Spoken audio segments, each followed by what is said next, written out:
tous, bienvenue sur All That Jazz, le premier podcast français consacré à la comédie musicale. Nous sommes toujours Anna et Fanny, et aujourd'hui nous vous proposons un épisode gros plan sur un grand chorégraphe et réalisateur de la comédie musicale hollywoodienne classique qui est passé par tous les studios, ou presque. Il s'agit de Busby Berkeley. Un cinéaste qui a fait tellement de films qu'il n'a qu'une partial filmographie sur Wikipédia, figurez-vous. Donc ça risque d'être un épisode un peu long. Et aussi un épisode qui va vous demander pas mal d'imagination. Le cinéma de Berkeley, c'est un cinéma très visuel, donc on vous prévient, on vous mettra toutes les références et des liens vers les numéros à la fin, mais il va falloir faire preuve d'un petit peu d'imagination en nous écoutant. Tout d'abord, on va vous donner quelques repères biographiques sur Busby Berkeley. Donc Busby Berkeley est né Berkeley William Enos à Los Angeles en 1895, de parents qui travaillent dans le monde du spectacle. Pendant la Première Guerre mondiale, en 1917, il va rejoindre l'armée, d'abord comme lieutenant d'artillerie, puis il va être en charge d'entraîner les troupes pour les parades militaires. Et on dira rétrospectivement que ça a beaucoup influencé son travail de cinéaste, on va voir pourquoi.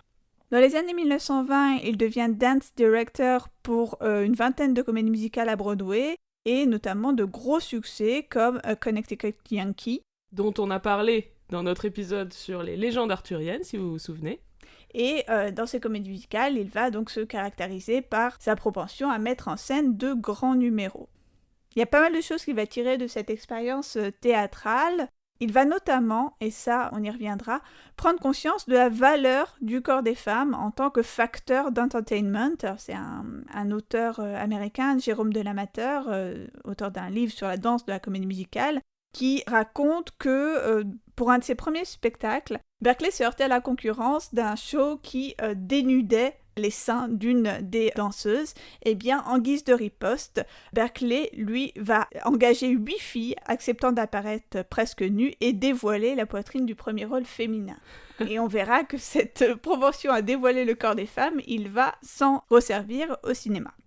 Il commence sa carrière cinématographique à United Artists, dans des musicals qui ont pour star Eddie Cantor, produit par Samuel Goldwyn, et il va également faire un petit passage chez Universal, dans ses différents studios où il donc met en scène des numéros de comédie musicale. Il va expérimenter très tôt les quelques aspects de son style qui deviendra célèbre ensuite chez un autre studio, Warner Bros.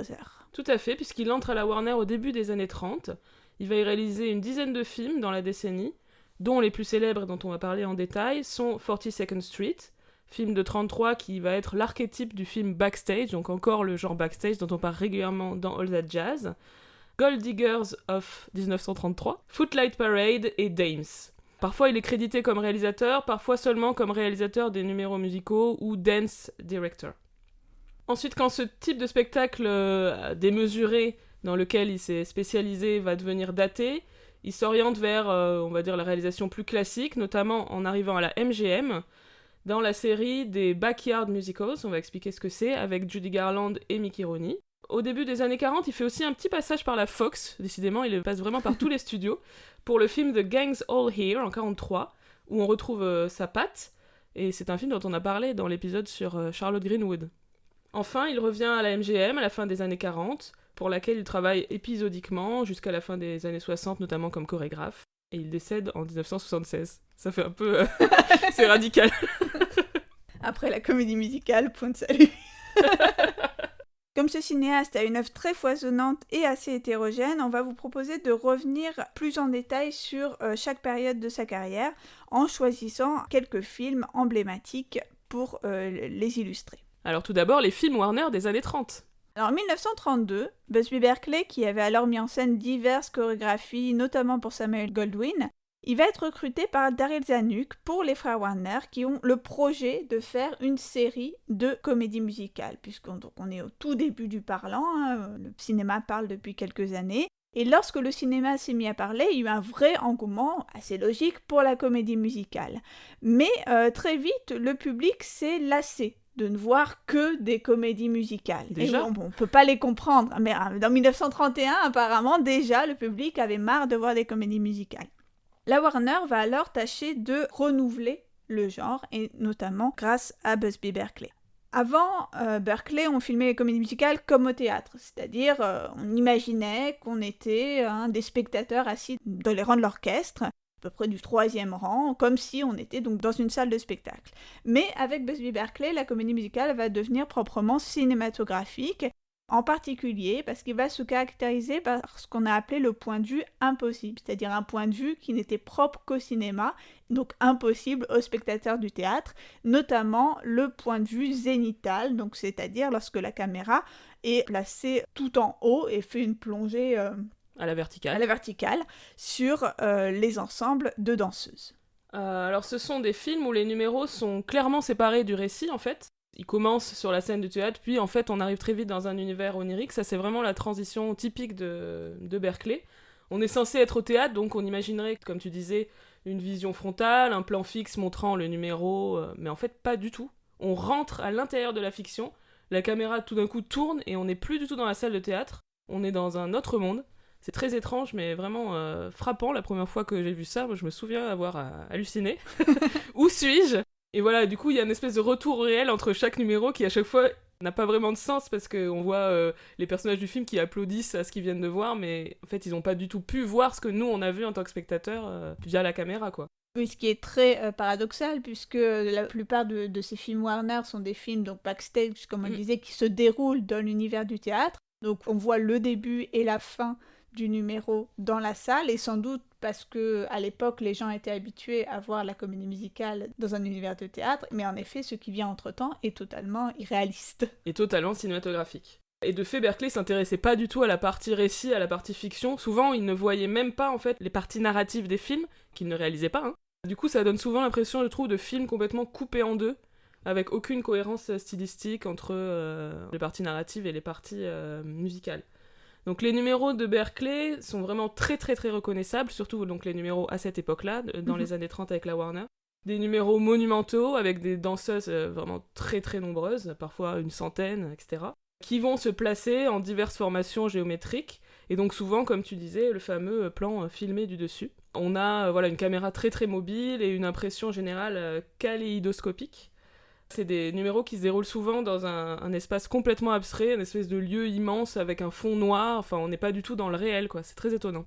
Techniquement, c'est des numéros qui présentaient évidemment un certain nombre de défis. Pour ces fameux plans vus du dessus, il y a beaucoup de légendes qui circulent. Il a fallu percer les plafonds de certains studios.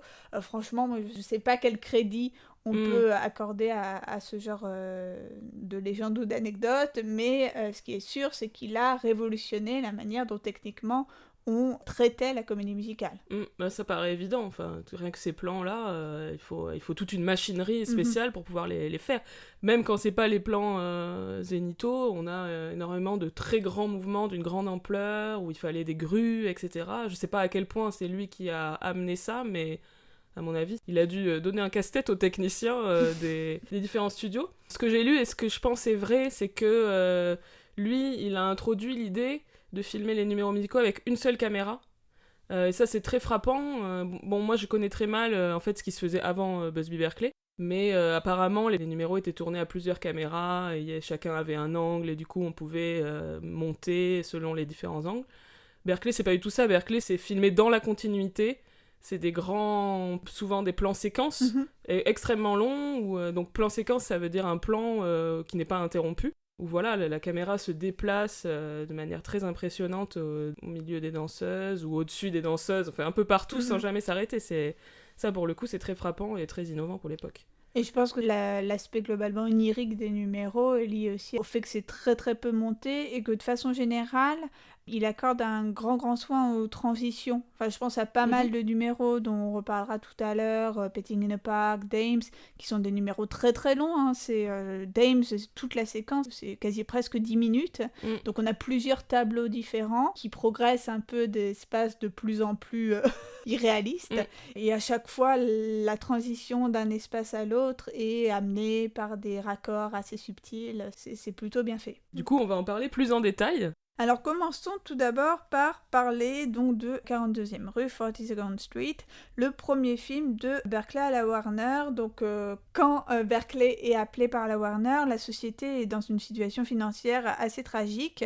mais elle va se refaire, justement, avec la comédie musicale. Bravo. C'est le film qui va sauver le studio, un film tourné pour 400 000 $ et qui en rapportera 4 fois plus. Alors comme on le disait, c'est vraiment le film archétype de ce sous-genre backstage dont on vous parle souvent, avec une intrigue qu'on va retrouver de film en film avec plus ou moins, souvent moins de variations. Une intrigue qui est, pourtant en étant si typique de la comédie musicale, c'est en fait l'adaptation d'un roman, 42nd Street, de Bradford Ropes. Donc je trouve ça marrant de voir que cette intrigue emblématique du spectacle vient de l'adaptation d'un livre. Et donc cette intrigue, qui donc se retrouve régulièrement dans les films qui vont suivre, c'est évidemment un show qui se monte, un producteur ou un metteur en scène qui doit absolument faire un succès sous peine de faire faillite, il y a souvent ça. On a une star installée, qui est la star du show en question, et une chorus girl débutante qui arrive. On a évidemment des scènes de répétition du spectacle, on a les coulisses avec les complications diverses et variées dans la production du spectacle. On a évidemment aussi des histoires d'amour, notamment une histoire d'amour entre la débutante et le jeune premier de la pièce. Et évidemment, à la fin, la débutante prend la place de la star qui vient de se blesser ou qui s'absente, ça dépend des cas, en l'occurrence elle se blesse dans 42nd Street, au dernier moment, le soir de la première. Mais est-ce que ça va réussir ? Et ça va réussir car, évidemment, la jeune débutante se révèle être une star en puissance, hyper talentueuse, et donc le spectacle est réussi. Je suis soulagée. Ce film emblématique de bien des intrigues de coulisses est aussi lié à l'esprit de l'époque, et notamment l'esprit du New Deal. Warner, on sait que c'est un studio qui a toujours pris le parti des démocrates, et en l'occurrence ici de Franklin Delano Roosevelt, notamment dans ses drames réalistes, ses policiers, ses westerns, mais aussi dans la comédie musicale. Et par exemple, dans 42nd Street, on peut interpréter la décision de privilégier le personnage de Julian Marsh, donc du metteur en scène, plutôt que le couple de jeunes premiers, qui est ici un peu en retrait en fait par rapport au metteur en scène. On peut lire ce parti pris comme une façon de représenter le leader charismatique Franklin Roosevelt, autour duquel se rassemble donc la société américaine de la réalité et dans le film la troupe de spectacle. Je pense notamment à un article de Matt Ross qui développe ce type d'analyse sur l'interprétation New Deal en fait des films de Busby Berkeley. On vous mettra la référence. Mais plus généralement en fait toute cette thématique très protestante du hard work, du sacrifice individuel pour le bien du collectif, c'est quelque chose qui va traverser toutes les comédies musicales backstage de Busby Berkeley à la Warner. Alors moi, à la revoyure de ce film, j'étais un peu déçue parce que je trouvais qu'il n'y avait pas beaucoup de numéros quand même. Là, on a vraiment cette impression de film coupé en deux, mais de manière très très déséquilibrée, c'est-à-dire une intrigue très longue backstage, et à la fin, des numéros, enfin, des morceaux de bravoure de Berkeley. Il faut vraiment attendre les 10 dernières minutes pour les voir, ces morceaux de bravoure. Donc on a d'abord le numéro Young and Healthy, avec, là, c'est vraiment typique, des girls filmées du dessus, en cercle et en rosace, sur ce fameux fond noir dont je parlais. Ces danses filmées du dessus, c'est pas la première fois qu'on les voit, vu que dès son premier film chez United Artists, qui s'appelait Whoopi, je crois, qui est l'adaptation d'une comédie musicale, et dont on peut entendre la chanson titre Making Whoopi dans Tout le monde dit I Love You de Woody Allen, c'est la scène de l'hôpital. J'avais pas fait le rapprochement. Et donc dès ce film-là, et dans les suivants qu'il a fait avant d'arriver à la Warner, il y avait déjà les plans du dessus des girls, donc c'était une obsession de sa part, visiblement. Mais par contre, le côté, on va dire, décor complètement abstrait et noir, j'ai pas l'impression qu'il l'avait déjà fait avant 42nd Street, mais bon, à vérifier. Parce que dans les films précédents dont je parlais, ça restait quand même dans le contexte d'une scène de théâtre, quoi. Et ensuite, il y a le numéro titre, donc 42nd Street, qui lui, à l'inverse, va se dérouler dans un décor urbain, bon, même si c'est très stylisé, hein, mais c'est un décor quand même, celui de la dite 42e rue. Il y a un moment assez cool où les danseurs, en fait, portent des espèces de panneaux, et ils se retournent, et en fait, les panneaux, c'est des immeubles dessus, et ça crée une espèce de forêt d'immeubles, et ça fait un trompe-l'œil. Ça aussi, l'effet trompe-l'œil, c'est un truc qu'on retrouve assez souvent chez Berkeley. Et l'effet personne qui se transforme en décor aussi. Ouais, totalement, ouais. 42nd Street, ça a aussi donné lieu à une comédie musicale sur scène que vous avez peut-être vue, chers auditeurs, puisqu'elle s'est jouée à Paris il y a au Châtelet. Longtemps, et également à Londres. Il y a eu aussi un revival très acclamé à Londres il n'y a pas très longtemps. Donc c'est une comédie musicale qui date de 1980, qui reprend à peu près l'histoire du film, mais qui en fait est un pot-pourri de numéros qu'on voit dans d'autres films de Busby Berkeley. Je pense notamment à We're in the Money, qui est en fait un numéro de Gold Digger de 1933. Donc c'est un peu un hommage à Berkeley. Mais c'est un peu un jukebox musical, en fait, Voilà. parce qu'il récupère plein de chansons de différents films. Et bon, ça me semblait nécessaire, vu qu'en fait, dans 42nd Street, le film, il n'y a pas tant de chansons que ça, au Voilà, final. ils ont rajouté justement des numéros. C'est une comédie musicale très dansée, enfin avec beaucoup de claquettes, Ouais. ce qui est assez inhabituel en fait sur les productions plus récentes. Ce que j'avais trouvé intéressant, il me semble que c'est pour la première production de cette comédie musicale, c'est qu'on avait tâché à l'époque de retrouver les effets kaléidoscopiques de Berkeley sur scène, notamment par l'emploi de miroirs qui donc faisaient des sortes d'illusions d'optique, un peu comme ce qu'on peut voir au cinéma. Et je trouvais ça intéressant, notamment sur l'idée que Berkeley, c'est uniquement cinématographique. Peut-être pas forcément, alors là je connais vraiment pas assez pour bien en parler, mais je sais que des recherches ont également été faites sur des spectacles faits à l'époque de Berkeley, enfin avant, on va dire dans les années 10-20, et je pense que, là encore, il faudrait mieux connaître pour bien en parler, qu'il y a beaucoup de choses qu'on lit aujourd'hui comme très cinématographiques, qu'il était peut-être pas tant que ça. Enfin, je pense qu'à l'époque, on faisait aussi des trucs de malades sur scène, genre de recréer des bassins de, je sais pas, 100 mètres, des trucs aquatiques d'enfer, qu'on a du mal à imaginer aujourd'hui dans les infrastructures théâtrales qu'on connaît. Mais voilà, des éléments, je pense qu'une recherche archéologique de ce côté-là nuancerait un peu le côté uniquement cinématographique de Berkeley. Bon, qui est vrai, évidemment, mais voilà, c'était juste un point. Intéressant. Alors, ensuite, film qu'il a fait la même année, Footlight Parade, toujours 1933.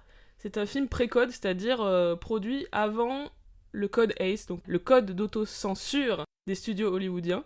Un code adopté à partir de 1934, qui va aller jusqu'en 66, qui régit toutes les règles de bienséance de la production hollywoodienne classique, dont tout ce qu'on peut voir ou ne pas voir à l'écran. Donc c'est en vertu du code ACE que des couples même mariés occupent des lits jumeaux dans la plupart des films hollywoodiens des années 40-50. Il y a plein de choses interdites, il y a plein de réglementations concernant les costumes, les nombrils qu'il ne faut pas voir, les baisers qui ne doivent pas être trop longs. Et c'est aussi en vertu du code ACE que les cinéastes ont développé tout un processus de contournement et de métaphores, les grandes éclaboussades de chez Hitchcock lorsque les personnages s'embrassent devant la mer, ou les trains qui rentrent dans des tunnels lorsque les personnages... Voilà. Donc ça, c'est quelque chose qui rentre en vigueur à partir de 1934, mais effectivement, Footlight Parade a été produit avant la mise en place de ce code, et ça se voit en fait, c'est assez osé. Dans les dialogues, il y a vraiment des allusions sexuelles, vraiment pas du tout voilées. Et il y a aussi, alors peut-être qu'ils sentaient la menace de ce code-là arriver, un personnage de censeur à l'intérieur du film qui dit alors attention, etc. Et ce personnage est vraiment ridiculisé par le film, c'est très intéressant. Oui, parce que le code, s'il se met en place comme on le connaît en 1934, c'est depuis le début des années 30 que ça fourmille. Donc effectivement, il devait être assez travaillé par la question. Alors je voulais mentionner dans la première partie du film un numéro de chat assez creepy. De manière générale, je pense que les numéros de chat, non. En fait, ne faites pas ça. On en avait mentionné un dans Guys and Dolls, le film. Non. Et en plus, on vient juste de voir il y a quelques jours la bande-annonce du film Cats. Franchement, les chats, que ce soit en costume, en CGI, non, enfin, c'est... Et pourtant, on aime les chats, c'est pas la question, mais... On n'a pas envie de voir des espèces de versions anthropomorphiques des chats, quoi. Non. C'était juste pour dire ça. Là encore, donc, les numéros spectaculaires dans ce film arrivent vraiment dans la dernière partie, avec un final vraiment monumental, entièrement musical, avec 3 gros numéros. Donc le premier, c'est Honeymoon Hotel. On a un couple qui se rend à l'hôtel juste après son mariage, wink wink. Et voilà, avec une caméra, enfin une mise en scène très ingénieuse avec la caméra qui passe de pièce en pièce. Là, oui, le caractère sexuel est très très explicite, puisque toute la chanson est sur ce qui va se passer dans le Honeymoon Hotel derrière les portes. Exactement. Ensuite, on a un numéro très impressionnant, c'est Waterfall.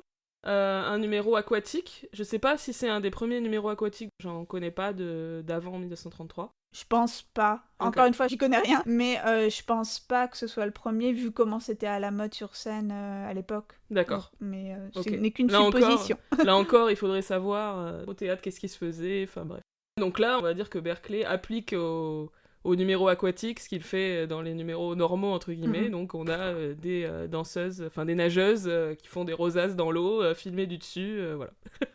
Et enfin, le dernier numéro, c'est Shanghai Lil. Alors dans ce numéro, j'ai absolument adoré le raccord qui est fait entre l'intrigue backstage et le numéro.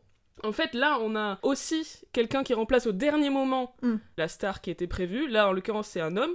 Donc la star prévue, finalement, il a plus envie de le faire. Je sais pas, il est un peu génial, ce personnage.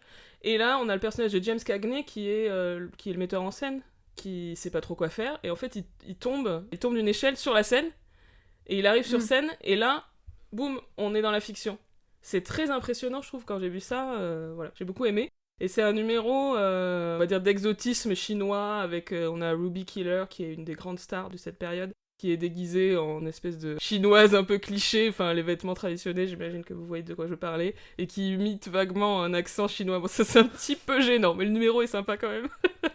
Simplement sur Footlight Parade, moi, ce que je voudrais mentionner, c'est combien c'est assez intéressant en tant que document sur ce qui s'est passé au début du cinéma, puisque c'est un moment où donc le cinéma supplante le spectacle vivant et où les girls se retrouvent sans travail parce que voilà, il y a ce succès de cette nouvelle attraction qu'est le cinéma. Et en fait, le titre français de Footlight Parade, c'est Prologue, puisque ça parle des numéros de spectacle, en fait, du numéro dansé, qui avait lieu dans certaines salles avant les projections de cinéma. Donc je trouve ça intéressant, le côté document sur ce qui se passait et sur les rapports, encore une fois, entre cinéma et théâtre à l'époque. Le film suivant, c'est Gold Diggers of 1933. Donc, Chercheuse d'or de 1933. C'est un film qui est assez original. On le dira, hein, c'est un des films qu'on aime le plus. Un film original à plusieurs titres, notamment parce qu'il aborde des sujets assez graves. Il parle de la crise, de la Grande Dépression des années 1930 et des problèmes que ça cause, notamment aux Chorus Girls, mais pas que. C'est un film qui va également parler de la guerre, du problème du retour des soldats ayant combattu pour la Première Guerre mondiale, dans le numéro Remember My Forgotten Men, dont on parlera tout à l'heure. Et c'est aussi un film qui va présenter des personnages féminins très forts. C'est un film qui tourne autour d'un groupe de copines et on voit avant tout comment elles s'entraident, comment elles cohabitent ensemble. Et toute la partie narrative va présenter des personnages féminins très complexes, intéressants et affirmés, ce qui va contrebalancer malgré tout un petit peu l'usage, bon toujours, on y reviendra tout à l'heure, mais très réifiant des corps féminins dans les numéros. Ouais, moi c'est ce que vraiment j'ai adoré dans ce film, cette colocation de 4 copines donc, qui habitent toutes ensemble et qui veulent réussir dans le monde du spectacle. C'est hyper étonnant, hyper moderne en fait. Encore une fois, les colocations de meufs en 1933, on n'imaginerait pas, mais si. Voilà, je trouve que ce film c'est de loin le meilleur de cette période en ce qui concerne, on va dire, l'intrigue, enfin la narration et les personnages. Et comme en plus les numéros dansés et chantés sont superbes, c'est donc un chef-d'œuvre absolu. Vers le début du film, il y a, même au tout début, il y a un numéro qui s'appelle, donc, que tu as déjà mentionné, We're in the Money, qui est chanté par Ginger Rogers, car Ginger Rogers est déjà là à cette époque. Avant qu'elle fasse sa carrière avec Fred Astaire. Exactement. Voilà, il y a des girls qui portent des pièces de monnaie géantes, c'est complètement improbable, mais c'est très bien. Ce que j'aime, c'est à la fin du numéro, c'est un numéro un peu interrompu, parce que elles sont en train de répéter... Il se finit de façon abrupte parce qu'il n'y a plus d'argent, de façon ironique. Et il y a un mec qui lui enlève sa pièce, tu sais, son costume de pièce, trop méchamment, et elle est à moitié nue, parce qu'elle a plus sa pièce. C'est vrai. Ensuite, on a un numéro extrêmement suggestif. C'est Petting in the Park, donc déjà le titre, ça veut dire en gros se tripoter dans le parc. Littéralement. Un numéro en plus qui a de nombreux plans indiscrets et qui va soutenir d'autant plus le regard voyeur de la caméra qu'il y a un personnage en fait d'enfant joué par l'acteur de petite taille Billy Barty qui suit les girls d'un espace à l'autre et qui à un moment donné va tâcher de remonter le rideau derrière lequel elle se déshabille. C'est extrêmement suggestif là encore. On est là encore à une période à cheval des débuts du code ACE, donc il y avait encore pas mal de trucs qui leur ont échappé, mais quand même. Autre numéro, c'est Shadow Waltz. Donc ça commence comme un duo assez simple entre Dick Powell et Ruby Killer. Puis, évidemment, arrivée massive de girls en pagaille, enfin pas vraiment en pagaille, mais elles arrivent nombreuses, qui dansent avec des violons. Et alors, ces violons sont luminescents, figurez-vous. Mais pourquoi pas ? Et donc, ils brillent dans le noir. Et donc, quand ça devient noir, les girls disparaissent littéralement derrière leurs instruments. Là, on touche à l'abstraction absolue. Les violons vont se placer pour former, donc, comme on disait, différents dessins géométriques, des rosaces, etc. Et puis, méta du méta, les violons vont former un violon. Là, j'ai halluciné. Et c'est vraiment incroyable. Moi, j'ai lu que Busby Berkeley aurait eu cette idée dès les années 20, là encore en voyant un spectacle sur scène au Palace à New York, dans lequel une fille se déplaçait avec un violon, et donc il aurait voulu faire encore mieux, encore plus, lui avec une 60aine de violons. Et enfin, numéro donc, que tu as mentionné tout à l'heure et qui est vraiment fabuleux. Je me souvenais pas de ce numéro quand j'ai revu le film, j'ai halluciné. C'est Remember My Forgotten Man. Donc numéro impressionnant, vraiment pas du tout dans le même style que le précédent, en l'occurrence, et que plein d'autres typiques de Berkeley. Je veux dire, celui-là, en le voyant, on se dit pas c'est Berkeley. Oui, parce qu'on n'a pas de plongée, on n'a pas de... Exactement. Et donc c'est expressionniste. Ça me fait penser à la grande période du cinéma muet allemand. Enfin, il y a des choses dans la lumière, la façon dont c'est éclairé, c'est fabuleux. Donc voilà, c'est un numéro qui évoque la misère. Donc on a un décor de rue, on a des fenêtres où on voit les gens dans leur maison et qui sont un petit peu malheureux. On a des files de gens qui se rendent à la soupe populaire, etc. Ça évoque aussi, comme tu disais, la guerre, puisqu'on a ces soldats qui sont de retour du front, qui sont blessés et qui sont dans des situations assez catastrophiques. Oui, on le voit assez, en plus on voit les gueules cassées, la misère, enfin des choses qu'on voit pas souvent dans la comédie musicale, malgré tout. C'est très frappant, je trouve que c'est incroyable et que c'est même émouvant en fait de voir un numéro comme ça, vraiment qui est de l'ordre de l'expérimentation artistique, même si plein d'autres numéros de Berkeley sont de ce registre-là, mais là il y a en plus un facteur d'émotion, je trouve, au sein d'un film qui est une production, on va dire, un peu industrielle, enfin comme le sont souvent les comédies musicales. Enfin moi c'est vraiment un numéro qui m'a fait un choc. Et je ne suis pas la seule, visiblement, puisque Warner, à l'époque, a été tellement impressionné par le numéro qu'ils ont décidé de le mettre à la fin. En fait, à l'origine, le numéro final devait être Petting in the Park, mais ils ont tellement aimé celui-là qu'ils ont dit que ça devait finir le film. Oui, parce que ça laisse sur une impression de pathos, assez... ouais, c'est sûr. Oui, à propos de la fin, je voulais juste mentionner que Goldegger de 1933, c'est symptomatique de cette période au tout début du Code, ou même à cheval sur le Code, puisque c'est un des premiers films à avoir une fin alternative suite à la censure. En fait, dans une des versions, la romance entre donc, le personnage de John Blondell et de Warren Williams va être résolue en coulisses après le Forgotten Man.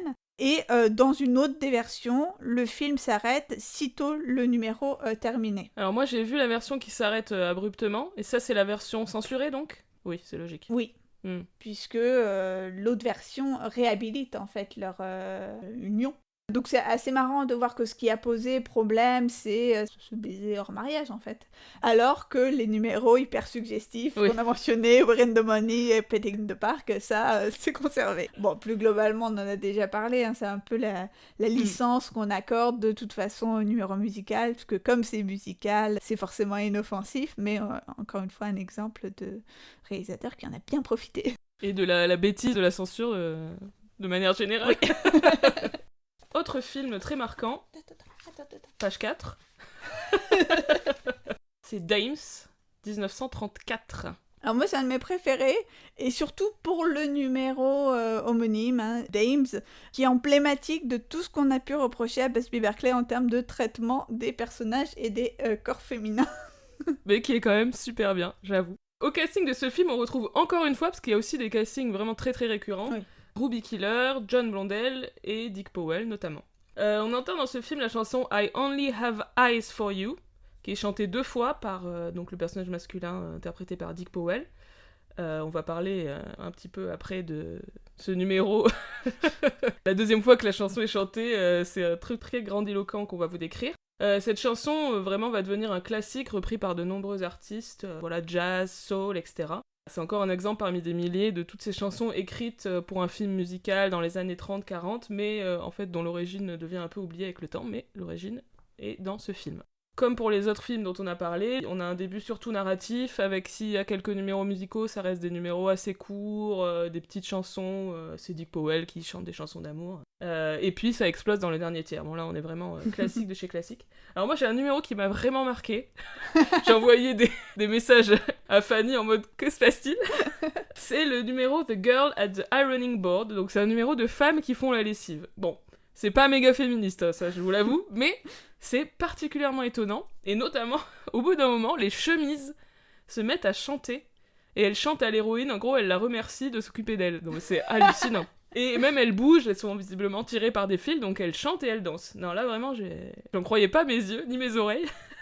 Dans ce numéro, John Blondell était très enceinte, paraît-il, et son mari était chef opérateur sur le numéro, il a tout fait pour le cacher, j'avoue, j'avais pas remarqué. Et donc, le fameux numéro I Only Have Eyes for You, c'est cette espèce de moment très étrange, difficile à décrire, où le visage de Ruby Killer va être démultiplié, et ces différents visages se disposent en des formes géométriques et dansent en quelque sorte, je sais pas. Tout le propos du numéro, c'est je n'ai Dieu que pour toi, donc il ne toutes voit les qu'elle. femmes te ressemblent quand je les vois, c'est un peu l'idée. Et donc au début du numéro, avant que ça devienne totalement délirant, comme tu me disais, elles sont déjà toutes habillées Oui. et coiffées comme Ruby Killer. Et moi ce que je trouve intéressant sur cette première partie du numéro, c'est à chaque fois que la caméra s'attarde sur une des danseuses, c'est Ruby Killer, alors qu'elle est, on va dire, géographiquement dans des espaces très éloignés les uns des autres, donc t'as vraiment un jeu sur le surgissement de la star au sein de la multitude de danseuses, qui est aussi assez courant chez Berkeley, parce qu'à chaque fois il va singulariser sa star dans l'ensemble de Chorus Girl. Il fait la même chose dans By a Waterfall aussi avec Ruby Keller, où on la voit venir vers la caméra et faire des petits clins d'œil de connivence. Donc outre ce numéro-là, il y a aussi le numéro titre Dames, qui est lui à la fois, on va dire, intéressant idéologiquement, puisque ça semble l'application littérale de ce que Berkeley fera dans tous ses films, puisque la morale de ce numéro, c'est pourquoi est-ce que vous allez au spectacle, enfin c'est chanté, what do you go for to see a show for? Pourquoi est-ce que vous allez au spectacle? C'est pour voir de jolies filles, et donc après toutes les 10 minutes qui s'en suivent, et effectivement une parade de jolies filles qu'on ne fait que surprendre dans des espaces de plus en plus intimes, mais ça on y reviendra. Et c'est aussi un numéro qui, il me semble, surpris par les nombreuses prouesses techniques qu'il occasionnait. Ah non, mais moi j'ai même halluciné, hein, genre, comment a-t-il fait ça?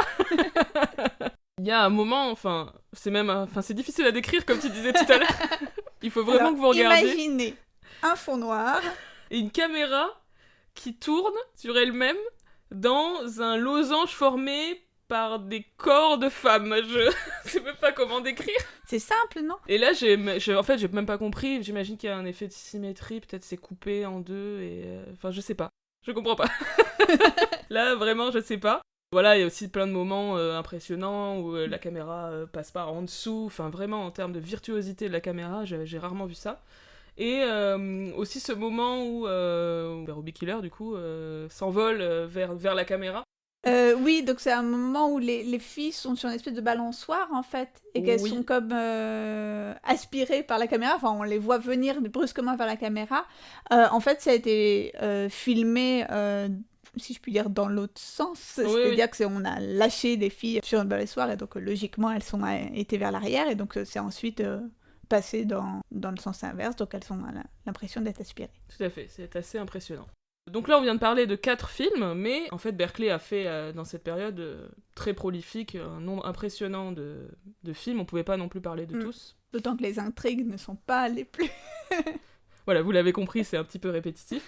Mais dans chacun de ces films, ou presque, il y a ces morceaux de bravoure. Donc, je pense au piano dansant dans Gold Diggers, celui de 1935, où on a des girls assises chacune à leur piano.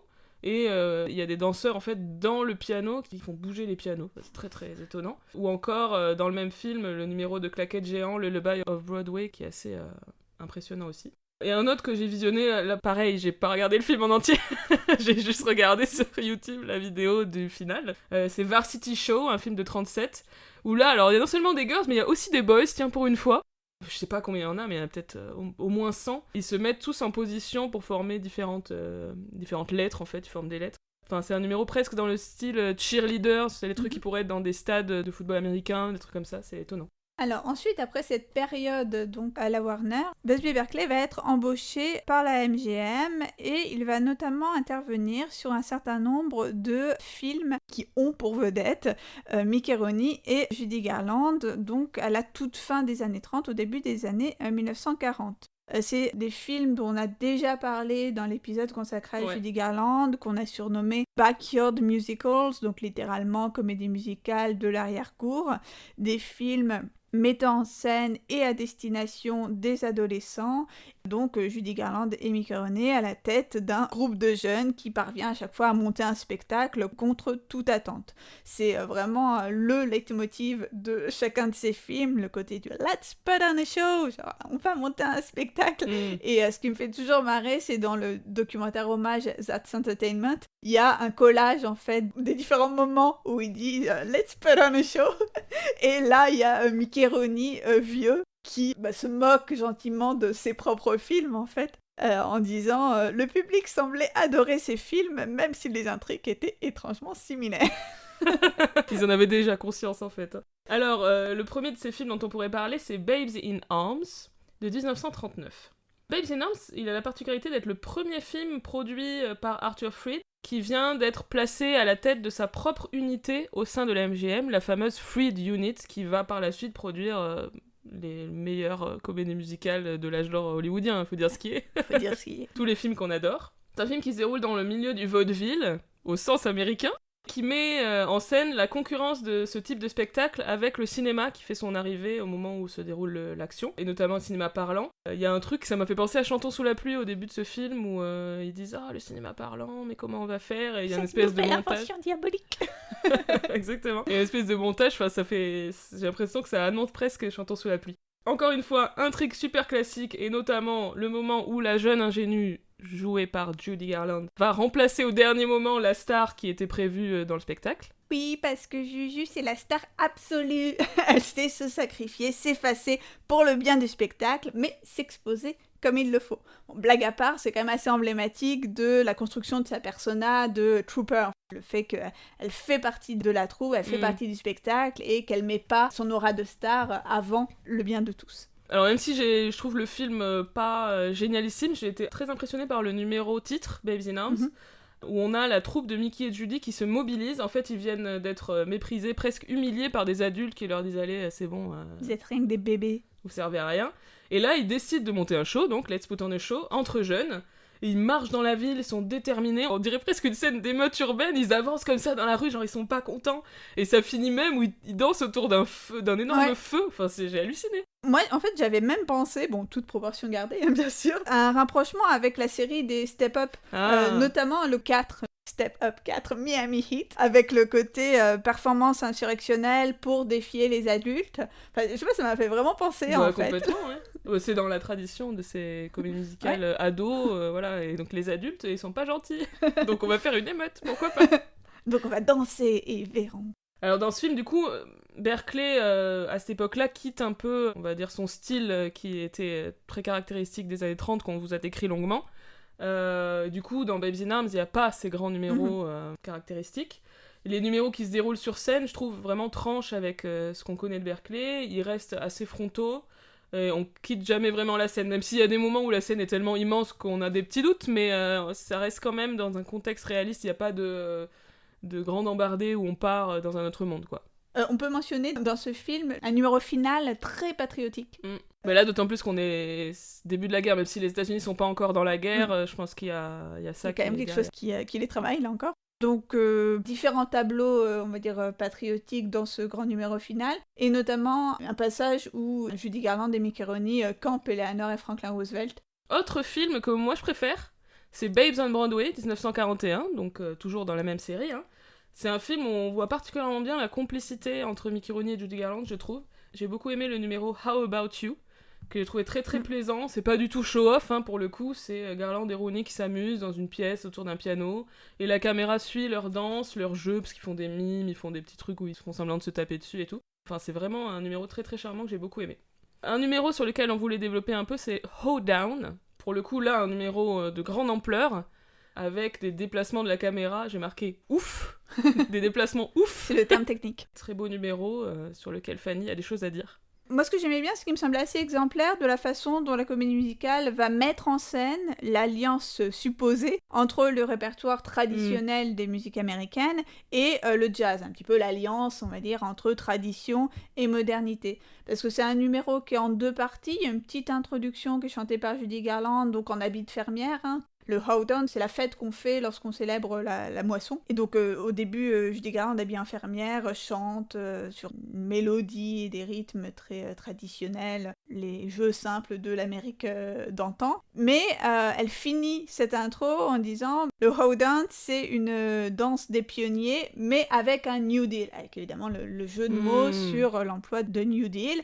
Et la deuxième partie du numéro va illustrer ce propos, à savoir revisiter le hoedown traditionnel de la ferme, mais avec des accents swing, et c'est là qu'intervient la deuxième partie monumentale du numéro, avec plein de couples de jeunes danseurs qui vont faire une semi-square dance, parce que parfois on reconnaît les formations caractéristiques de la square dance, c'est-à-dire cette danse traditionnelle héritée du quadrille, avec des formations 2 par 2 en ligne ou en carré, un personnage, le caller, donc un personnage qui va dicter les figures à danser, genre 2 par 2, on a souvent ça dans les scènes de western. Ouais. Et donc des éléments de la square dance, mais à côté de ça, des éléments de jazz aussi. Dans les sons, on a quand même beaucoup de cuivre, on a parfois un petit peu de banjo, un peu de style musical, mais on a prédominance des cuivres, et surtout prédominance du swing, avec là encore hybridation entre danse animalière, danse un peu de l'ère ragtime, donc c'est les danses lorsqu'on imite des animaux, le snake hip, le turkey trot, mais fait au sein d'une formation square dance. Donc c'est vraiment un peu, on va dire, un gloubi-boulga musical et dansé, mais assez emblématique de ce projet de la comédie musicale, d'allier dans ses musiques traditionnelles et dans ses musiques jazz. On a donc 2 autres backyard musicals, c'est Strike Up the Band en 40 et Girl Crazy en 43, que devait réaliser Berkeley, mais finalement il a été viré parce qu'il s'entendait plus trop avec Judy. Là encore, je pense qu'elle trouvait qu'il était un peu violent, mais c'est lui qui a réalisé le numéro I Got Rhythm, qui reste encore dans le film.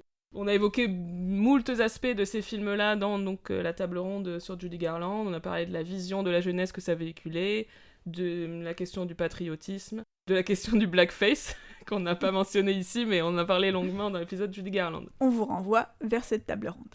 Berkeley a tourné d'autres films avec la MGM, avec Judy Garland, mais sans Mickey Rooney. Ces films-là, ce sont Ziegfeld Girl, dont il a filmé les numéros musicaux.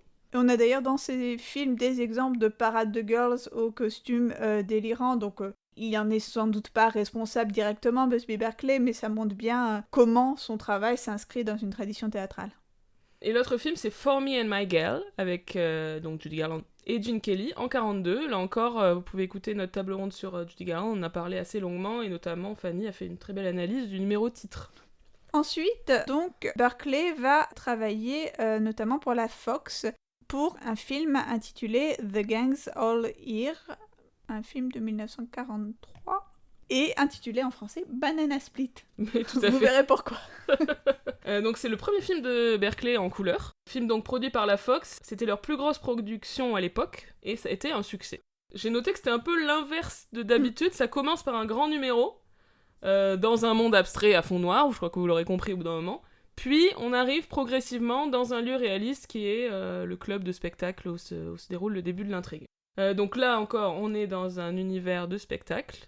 Toujours le backstage, ça on le quittera quasiment jamais avec Berkeley.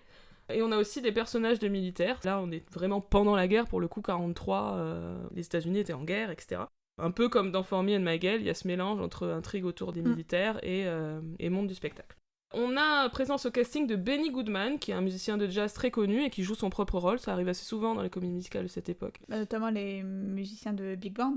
C'est Benny Goodman et son orchestre. Et je crois qu'il y a plusieurs fois dans les films de la Fox, enfin d'autres qui sont pas de Berkeley, on a Bidule et son orchestre qui... Ils sont tous là. Et on a aussi présence au casting de Carmen Miranda, donc comédienne extrêmement célèbre à l'époque, avec une personnalité comique très affirmée. Donc c'est une comédienne brésilienne, Dans le film, voilà, il y a un exotisme un petit peu cliché autour de ça. On a, je crois que c'est le premier numéro, hein, la musique c'est le traditionnel brésilien Aquarela do Brasil. Et on a les costumes exubérants, notamment le chapeau à panier de fruits, dont on va parler encore plus longuement après. Juste quelques mots sur Miranda, donc elle joue beaucoup de cet exotisme, toute sa personnalité est autour de cet exotisme, c'est typique des comédiennes qui garderont leur accent coupé au couteau très très longtemps, alors qu'elle travaillait aux États-Unis pendant plusieurs années, parce que ça fait partie de sa persona, elle est assez controversée. C'est toujours la même limite, est-ce que embrasser les clichés, c'est se les réapproprier, puisqu'elle sera une des femmes les mieux payées d'Hollywood avec cette persona brésilienne, mais en même temps, est-ce que c'est pas aussi continuer à perpétrer les stéréotypes lorsqu'elle reviendra au Brésil au début des années 40, il me semble, elle sera plutôt mal accueillie d'ailleurs par ce côté, avoir perpétué les stéréotypes négatifs sur le Brésil et plus généralement l'Amérique latine. Mais à côté de ça, elle sera aussi mandatée par Roosevelt au début des années 40, à la suite du déclenchement de la Seconde Guerre mondiale, pour participer en tant qu'ambassadrice de bonne volonté à la politique de bon voisinage qui est destinée à favoriser les rapports entre États-Unis et Amérique latine. Donc, toujours une ambiguïté, on va dire, de ce type de persona. Beaucoup de choses à dire sur Carmen Miranda. Et du coup, on va se concentrer sur un numéro dans lequel elle est centrale, c'est The Lady with the Tutti Frutti Hat, le fameux chapeau à panier de fruits. Donc, c'est le numéro signature de Carmen Miranda. Je pense que c'est quelque chose qu'elle a fait plusieurs fois avant. Donc, j'imagine essentiellement sur scène, parce qu'il me semble pas l'avoir ailleurs avec un chapeau de fruits. Bon, elle a toujours un peu ce type de costume, on va dire, mais le chapeau de fruits, vraiment, c'est dans celui-là. Dans Babes on Broadway, je crois qu'on l'avait signalé là aussi dans notre table ronde sur Judy Garland, on a Mickey Rooney qui est déguisé en Carmen Miranda dans le numéro intitulé Bombshell from Brazil, Mama Yo Quiero. Et porte le chapeau de fruits, et c'est assez perturbant comme numéro. C'est un petit peu bizarre. Mais c'est étonnant parce que Babes on Broadway, c'est 41, et en fait, le premier film américain de Carmen Miranda, c'est Down Argentine Way, et c'est en 40, enfin c'est juste avant, donc il est déjà en train de parodier une personnalité qui vient juste d'émerger. Ouais, mais je pense qu'elle va avoir une notoriété préexistante au cinéma. D'accord. Ceci dit, il reprend une chanson qu'elle chantait dans ce film-là. Enfin, il y a quand même la référence directe au film. Oui, bien sûr. On fera un épisode sur Carmen Miranda pour approfondir la question. Très bien. Rendez-vous est pris. Et bien évidemment, nous retrouvons également une référence à Carmen Miranda dans Crazy Ex-Girlfriend. Le numéro I Feel This Isn't About Me, l'épisode 5 de la saison 3, lorsque une nouvelle avocate est embauchée pour remplacer Rebecca. Mais nous ne vous dirons rien. Les quelques d'entre vous qui n'ont toujours pas vu Crazy Ex-Girlfriend, qui lèvent la main et se dénoncent. Alors que la saison 3 est disponible sur Netflix. Je dis ça, je dis rien. Il y a pas mal d'éléments dans ce numéro qui peuvent faire reconnaître, je trouve, le Berkeley des années 30, on va dire le Berkeley iconique qu'on a en tête par rapport au film de la Warner.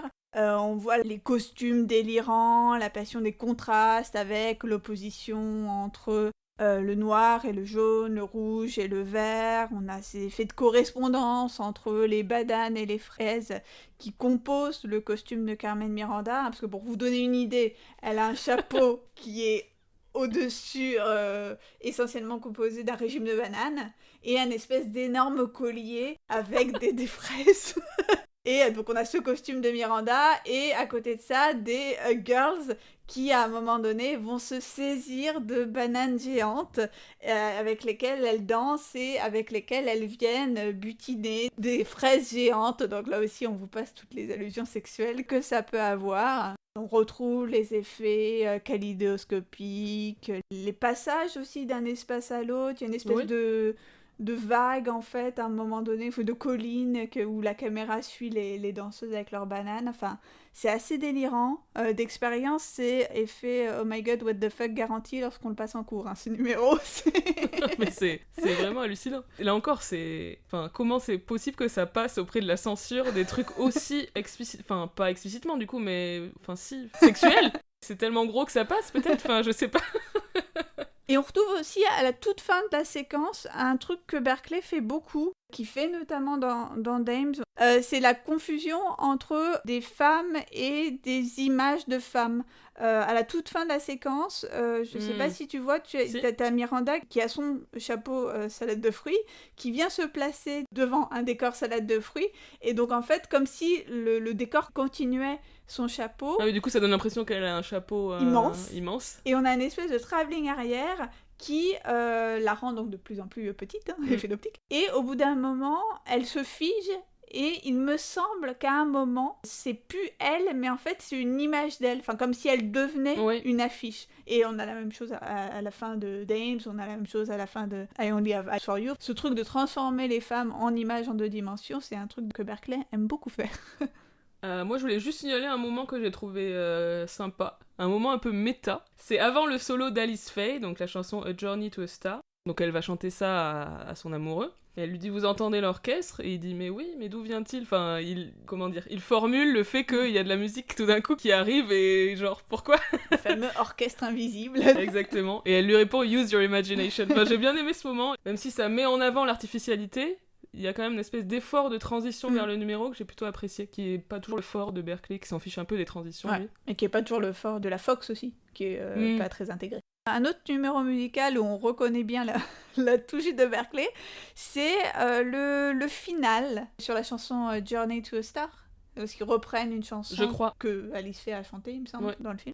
Comment parler de ce final? Alors, au début, on a une sorte de débauche d'effets psychédéliques, un peu étranges, des anneaux, des trucs qui flottent. Ouais, elles ont des cerceaux, les danseuses, et ils sont luminescents, un peu comme les violons. Voilà.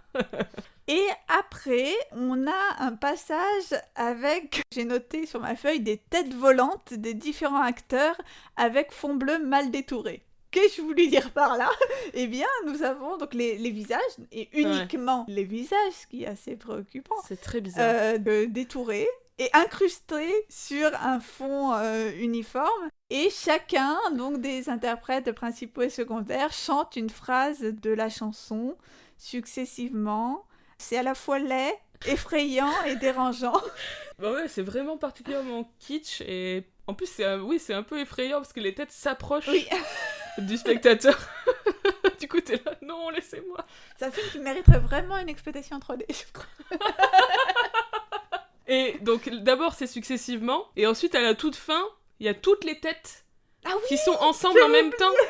Et ils sont disposés dans une espèce de rectangle, et du coup, c'est des espèces de visages, mais du coup, ça perd absolument toute humanité, c'est juste flippant. Et on retrouve un peu le truc du numéro avec le visage de Ruby Killer, sauf que là, c'est plus des multiplications, c'est différentes têtes, mais ça fait un peu le même effet chelou. Ensuite, en 1949, retour à la MGM pour Take Me Out to the Ball Game, donc en français, Match d'amour. Un film de Berkeley, mais qui n'a pas trop l'air d'un film de Berkeley. Donc à cette époque, Berkeley est fatigué, déprimé, visiblement très alcoolique. Enfin, il a toujours été alcoolique, mais ça a l'air d'être une époque où c'est particulièrement marqué. Et c'est un film où il va passer le flambeau, plus ou moins volontairement, à Gene Kelly et Stanley Donen, qui, pour ce film, en fait, s'entraînent pour On the Town, qui sera leur premier film, tourné 1 an après. Kelly et Donen sont chorégraphes sur ce film, c'est eux qui ont eu l'idée du film, ils n'ont pas écrit le scénario, mais ils ont eu l'idée. Super idée. Et ils ont même réalisé une partie du film, et là, pour le coup, j'ai pas réussi à trouver qui a filmé quelle scène, et c'est un peu difficile de le savoir. La seule chose que j'ai trouvée, c'est qu'on pense que la scène de la piscine d'Esther Williams, c'est plutôt Berkeley qui l'a tournée. Mais à part ça, je ne sais pas. Donc c'est clairement un film qui annonce On the Town, puisqu'on a le trio Gene Kelly, Frank Sinatra, Jules Muchin. Déjà dans leurs emplois de On the Town, enfin l'opposition des caractères, le chétif Sinatra, le goguenard Kelly. Ouais, et le rigolo Munchin. Et on a aussi la présence de Betty Garrett en amoureuse de Sinatra, donc vraiment ça annonce ce qu'ils vont faire dans le chef-d'œuvre qu'ils vont tourner l'année suivante. Et on a également dans le rôle principal féminin Esther Williams, donc célèbre nageuse de la MGM, mais qui ici malheureusement nage assez peu. Dans les preview cards de ce film, on a plusieurs personnes qui râlent contre les maillots de bain d'Esther Williams, qui sont pas raccord avec l'époque, puisque c'est un film qui est censé se passer au début du siècle. Ouais. Et effectivement, qu'elle a des maillots de bain relativement dénudés, en fait. Enfin, plutôt des maillots de bain de l'époque contemporaine du film. Donc ça fait toujours marrer de voir les trucs sur lesquels les gens réagissent. Il me semble que ce film a été plutôt une mauvaise expérience pour Esther Williams, qui n'a pas gardé un très bon souvenir de sa collaboration avec Kelly et Donen. Ouais, j'ai été déçue d'apprendre que... Bon, Gene Kelly, on sait qu'il sur les plateaux de tournage, il était pas très sympa, et voilà. Mais là aussi, apparemment, Donen n'était pas sympa avec elle, et les deux se moquaient d'elle. Là, je suis un petit peu déçue par vous, les garçons. Et en plus, Gene Kelly, visiblement, était d'autant plus agréable qu'il était complexé, parce qu'elle était plus grande que lui. Ah là là, la virilité fragile de Gene Kelly. On pourrait en parler des heures. Donc c'est un film qui se déroule dans l'univers du baseball. Donc pas totalement backstage, mais quand même un peu, parce que les personnages de Sinatra et Kelly sont à la fois des joueurs de baseball, mais aussi des performeurs de musical, parce que pourquoi pas. Mais oui, ça a tout à fait un sens. Et dans les moments un peu les plus cringy du film, on vous recommande la chanson Yes Indeed et ses blagues plus que douteuses, notamment sur la pédophilie. On vous laisse aller regarder. Oui, là c'est très très limite. Là encore, pourquoi la censure n'a rien fait ? Des fois je comprends pas en fait. Et parce que c'est comique, c'est pour rigoler. Voilà. On peut plus rire de rien. Alors, c'est donc le dernier film de Busby Berkeley en tant que réalisateur, même s'il va continuer à travailler à la MGM en tant que chorégraphe sur plusieurs films, dont notamment les films d'Esther Williams avec donc leur fameux ballet aquatique. Et il a aussi travaillé sur, on voulait noter ce numéro-là, le film Small Town Girl en 1953, où il y a un numéro mémorable d'Ann Miller qui danse au milieu d'instruments de musique. Le numéro s'appelle I've Gotta Hear That Beat. Et donc les instruments de musique, c'est un petit peu creepy, hein. Ils sont tenus par des mains sans corps, et jouent... Enfin, c'est étrange, et elle fait des claquettes au milieu de ces instruments de musique tenus par des mains seules. Et donc bon, techniquement, les comédiens étaient sous le plancher, en fait, tout simplement, avec les bras levés. Et apparemment, c'était l'horreur pour eux, ce qu'on peut imaginer quand même pendant des heures, les bras levés dans le noir, à entendre les claquettes d'Ann Miller au-dessus de sa tête, hein. Et c'était aussi l'enfer pour Ann Miller. On peut trouver une petite vidéo sur YouTube où Ann Miller explique qu'elle en pouvait plus, elle avait des ampoules aux pieds, elle a demandé à Berkeley de s'arrêter un petit peu, et il l'a complètement envoyé se faire voir. Il avait pas l'air commode quand même sur les tournages. Pas très fréquentable quand même. Non. Juste pour signaler que le film Small Town Girl est par ailleurs complètement anecdotique, n'a pas grand intérêt, et que c'est encore un exemple de film où Berkeley arrive juste pour faire son truc bizarre signature et qui n'a rien à voir avec le reste du film. Totalement, ouais. Alors moi, je me posais une question, mais bon, je sais pas du tout s'il y a la réponse. Puisque Berkeley a pu refaire dans The Gang's All Here avec la Fox, il a pu refaire quelque chose dans le style de ce qu'il faisait dans les années 30 avec la Warner, mais qui n'a jamais refait ça avec la MGM. Dans aucun film de la MGM, il y a ces numéros de ce style-là. Est-ce que c'est parce que la MGM, ils aimaient pas trop ça, ils voulaient faire autre chose? Est-ce qu'ils l'ont brimé dans ses élans artistiques? Qu'est-ce qui s'est passé exactement? Est-ce que tu sais? Bah, je sais pas vraiment, mais je me dirais qu'il y a un peu 3 trucs qui jouent de façon simultanée. Il y a déjà le fait que je pense que c'est avant tout que c'est passé de mode. C'est des trucs très identifiés avec les années 30. Le public a voulu passer à autre chose. Donc ça veut dire que dans The Gang's All Here, c'est un truc qui était déjà vintage, ouais, quoi. presque un peu nostalgique. Mais peut-être que ça a surtout à voir avec l'intégration. Parce que, comme on l'a dit, comme ces numéros délirants, enfin vraiment les plus kaléidoscopiques, sont forcément déconnectés du récit, puisqu'on voit pas trop comment ça pourrait vraiment s'intégrer, bah, ça va totalement entrer en contradiction avec ce que veut faire la MGM. C'est déjà de présenter des intrigues qui se déroulent quand même souvent hors du monde du spectacle. On peut pas simplement coller des numéros musicaux en guise de représentation ou de répétition.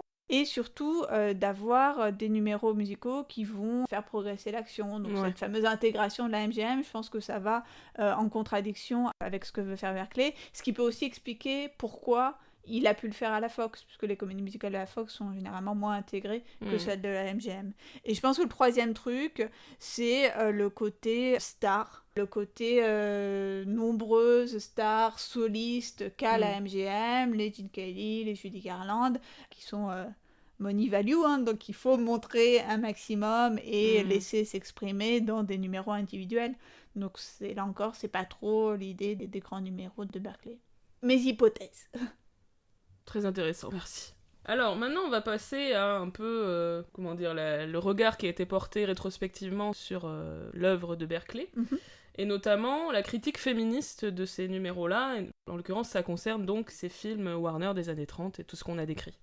Laura Mulvey, dont on a déjà parlé, au moins pour le concept de male gaze. Donc Laura Mulvey, dans l'article dans lequel elle définit ce concept de male gaze, un article qui date de 1975 et qui s'appelle Visual Pleasure and Narrative Cinema, elle va évoquer Busby Berkeley en passant en fait dans sa définition même du concept. C'est ça que j'ai trouvé assez rigolo.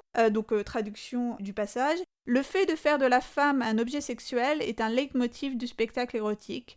Des pin-up au striptease, de Ziegfeld à Busby Berkeley, elle soutient le regard, joue avec et signifie le désir masculin. En effet, les films et les numéros de Busby Berkeley peuvent sembler emblématiques de cette tendance du cinéma, donc que dénonce Mulvey, à faire des femmes de simples objets regardés, passifs, des agents du spectacle, opposé au sujet masculin qui lui est actif, qui lui est dans l'action. Alors il y a plusieurs éléments qui en effet peuvent aller dans le sens de cet argument de Mulvey. Elle le cite vraiment en passant comme si c'était une évidence, mais on peut se demander pourquoi Mulvey a cette impression. Déjà, chez Busby Berkeley, les femmes sont régulièrement transformées en objets, donc objectifiées littéralement, par les costumes, on en a déjà parlé, des costumes délirants, hérités du théâtre.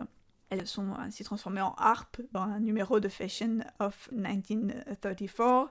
Par des effets d'optique, elles sont aussi transformées en violon, en miroir, en cerceaux. Tu mentionnais tout à l'heure les cerceaux de The Gang's All Here. Et plus généralement, elles ne sont pas simplement transformées en objets, elles sont transformées en motifs abstraits dans ces fameuses compositions dont on a déjà longuement parlé. À la fin de Dames, comme je le mentionnais, on a même des girls qui deviennent une image en 2 dimensions. Un ensemble de girls en blanc sur fond noir va former un motif abstrait qui va se démultiplier à mesure que la caméra effectue un tracking arrière. Puis cet ensemble de girls formant un motif abstrait devient une affiche qui est ensuite transpercée par la tête du personnage masculin incarné par Dick Powell. Et là encore, nous pouvons trouver une relation avec Crazy Ex-Girlfriend, puisque c'est ce que fait l'héroïne dans le générique de la saison 2. Tous ces effets de transformation de femmes en motifs géométriques, ça a 2 conséquences. D'abord, ça va nier l'identité et la compétence individuelle de la danseuse, puisque elle n'existe qu'en tant que partie d'un ensemble plus vaste, et par ailleurs, il faut le dire, elle danse pas vraiment. Oui, c'est vrai. J'avais pas réfléchi comme ça, mais quand j'ai lu ce que t'avais écrit, je fais c'est vrai en fait. Elles font pas vraiment. Font que bouger. Il y a rien de spectaculaire dans la danse. Elles font que bouger en rythme. Ouais. Et d'ailleurs, Berkeley l'a toujours dit, il recrute les danseuses uniquement pour leur physique. Il y a une citation assez connue de Berkeley, je cite, « Je ne me suis jamais soucié de savoir si une fille distinguait son pied gauche de son pied droit, tant qu'elle était jolie. Je parviendrais bien à la faire bouger ou danser n'importe quoi. » Bon, on a bien compris que la danse ne l'intéresse pas des masses, et au contraire, ce qui l'intéresse, c'est le physique. Et c'est cette deuxième conséquence des girls qui forment des motifs géométriques, c'est que ça va impliquer ce qu'on peut appeler une normativité des corps. C'est que les corps doivent être par nécessité, je dirais, optique, tous identiques. Enfin, c'est particulièrement mis en scène dans le numéro de Dames, où il y a une fille qui joue le reflet de l'autre pour montrer combien elles sont pareilles. Et bien là, pour les biens, on va dire, de la composition géométrique, il faut que toutes les girls soient évidemment blanches, minces. Évidemment minces, plutôt blondes. Pas mal de choses qui définissent en fait les corps féminins, enfin en tout cas une norme de corps féminin dans ces films. Autre point qui va accréditer l'idée donc de la construction des femmes comme objets érotiques, c'est bien évidemment le fait qu'elles y sont souvent dénudées.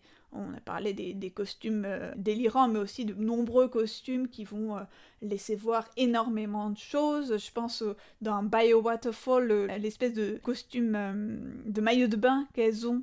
Ah oui, c'est très frappant, on dirait presque qu'elles sont nues. Enfin, je me suis rapprochée de l'écran, genre, qu'est-ce qui se passe? Et la caméra va encore plus loin, parce que même quand elles sont très dénudées, on va sous leurs fesses, entre leurs jambes. Enfin, c'est incroyable. C'est au plus près de... Donc voilà, tous ces aspects, réification, érotisation, ça rend possible de lire le cinéma de Berkeley comme emblématique d'un cinéma misogyne qui objectifie les femmes. Busby Berkeley s'en est défendu un peu, on va dire assez mollement, notamment en remettant en avant son usage du gros plan, son fameux Review of Girls. Oui, quand la caméra passe sur les visages des différentes filles, et là, pour le coup, il y a effectivement un moment où on les distingue les uns des autres, mais bon, c'est pas dans tous les numéros, et... Bon, est-ce que c'est suffisant? Il y a un autre élément où je me dis ça peut peut-être plus, pas forcément évidemment le dédouaner, mais en tout cas nuancer cette lecture d'un cinéma forcément misogyne, c'est le fait que le film reconnaisse assez souvent ce qu'il fait.